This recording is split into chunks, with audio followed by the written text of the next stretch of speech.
കൊല്ലപ്പെട്ട അല്ലെങ്കിൽ നീചവും നികൃഷ്ടവുമായി കൊല്ലപ്പെട്ട ഒരു വിദ്യാർത്ഥിയെ വീണ്ടും പീഡിപ്പിക്കുക എന്നുള്ള ഉദ്ദേശത്തോടു കൂടി സിദ്ധാർത്ഥ് മരിച്ചതിന് ശേഷം സിദ്ധാർത്ഥ് ഒരു പെൺകുട്ടിയോട് മോശമായി പെരുമാറി എന്നുള്ള ഒരു പരാതിയുടെ അടിസ്ഥാനത്തിൽ അന്വേഷണം നടക്കുന്നു എന്നുള്ളത്.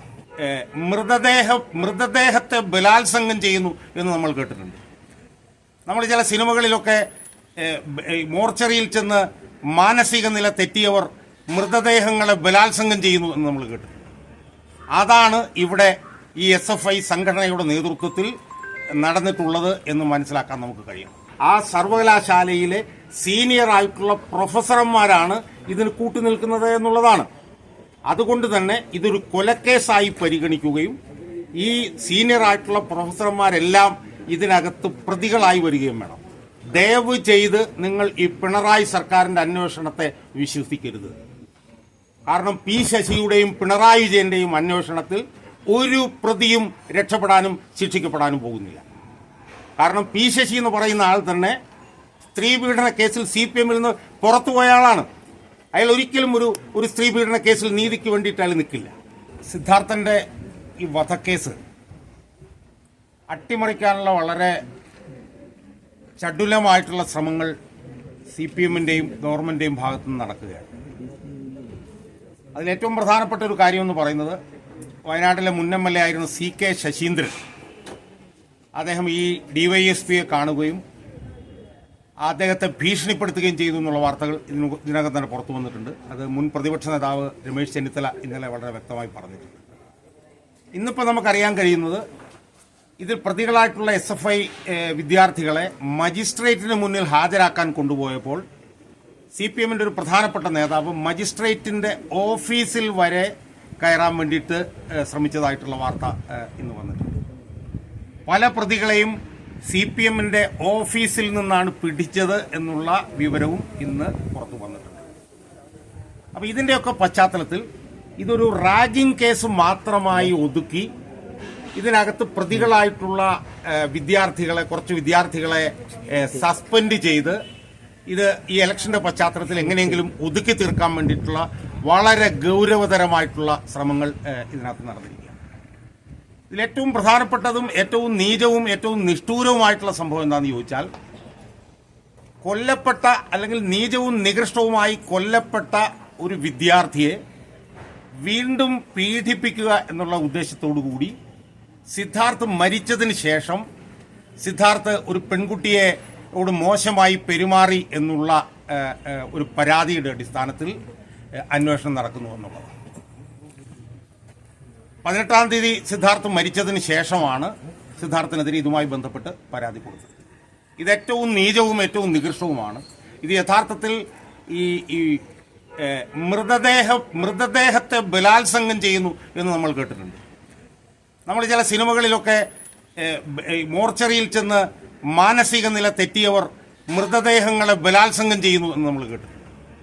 അതാണ് ഇവിടെ ഈ SFI സംഘടനയുടെ നേതൃത്വത്തിൽ നടന്നിട്ടുള്ളത് എന്ന് മനസ്സിലാക്കാൻ നമുക്ക് കഴിയും. ഒരു വനിതയാണ് പരാതി കൊടുത്തിട്ടുള്ളത്.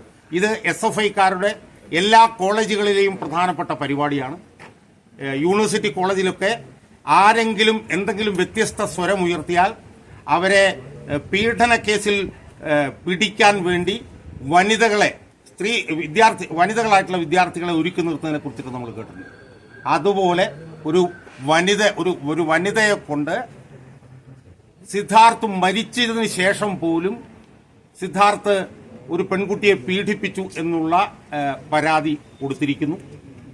ആ പരാതിയിന്മേൽ സിദ്ധാർത്ഥിന്റെ മരണത്തിന് ശേഷം പോലും ആലോചിച്ച് നോക്കണം, നമ്മൾ ക്രൂരമായി 3 ദിവസം പീഡിപ്പിച്ച് കൊന്ന് കെട്ടിത്തൂക്കിയ ആ ചെറുപ്പക്കാരന്റെ മരണത്തിന് ശേഷം പോലും ആ ചെറുപ്പക്കാരനെ പീഡിപ്പിക്കുന്നതിന് വേണ്ടിയിട്ടുള്ള ശ്രമങ്ങൾ നടക്കുകയാണ്. ഇതിലേറ്റവും നീചമായിട്ടുള്ള കാര്യം എന്താണെന്ന് ചോദിച്ചാൽ, ആ സർവകലാശാലയിലെ സീനിയർ ആയിട്ടുള്ള പ്രൊഫസർമാരാണ് ഇതിന് കൂട്ടുനിൽക്കുന്നത് എന്നുള്ളതാണ്. അതുകൊണ്ട് തന്നെ ഇതൊരു കൊലക്കേസായി പരിഗണിക്കുകയും ഈ സീനിയർ ആയിട്ടുള്ള പ്രൊഫസർമാരെല്ലാം ഇതിനകത്ത് പ്രതികളായി വരികയും വേണം. എനിക്കിതിനകത്ത് കൂടുതൽ കാര്യങ്ങളൊന്നും പറയാനില്ല. ഒറ്റ കാര്യം മാത്രമേ പറയാനുള്ളൂ.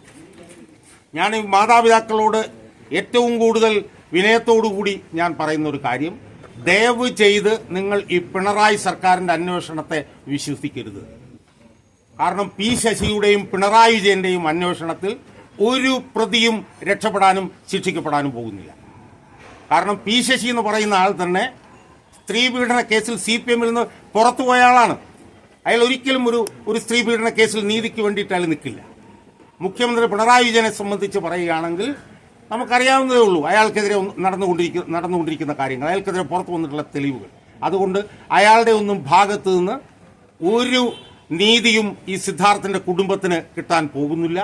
അതുകൊണ്ട് ഏറ്റവും പെട്ടെന്ന് സിദ്ധാർത്ഥിന്റെ അച്ഛനും അമ്മയും അടങ്ങുന്ന ബന്ധുക്കളും അടങ്ങുന്നവർ ചെയ്യേണ്ടത് അവരടിയന്തരമായി CBI അന്വേഷണത്തിന് പോവുകയാണ് ചെയ്യേണ്ടത്.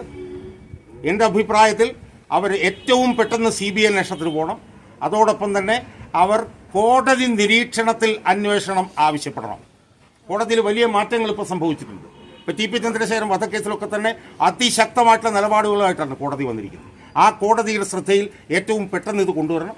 എൻ്റെ അഭിപ്രായത്തിൽ അവർ സുപ്രീം കോടതിയിൽ നിന്ന് ഒരുപക്ഷെ സൗജന്യമായി വാദിക്കാൻ തയ്യാറായിട്ടുള്ള പ്രഗത്ഭരായിട്ടുള്ള അഭിഭാഷകരുണ്ടാവാം, അവരെ ഹാജരാക്കിക്കൊണ്ട് ഈ കേസിൽ കോടതി നിരീക്ഷണത്തിൽ CBI അന്വേഷണം ആവശ്യപ്പെടണം. അതിന് അഭിഭാഷകൻ എന്നുള്ള നിലയിൽ എൻ്റെ എല്ലാ പിന്തുണയും മാതാപിതാക്കന്മാർക്കുണ്ടാവും. സുപ്രീം കോടതിയിലെ അഭിഭാഷകരുമായിട്ട് ഈ കാര്യത്തിൽ സംസാരിക്കണമെങ്കിൽ അതിനും ഞാൻ തയ്യാറായിരിക്കും.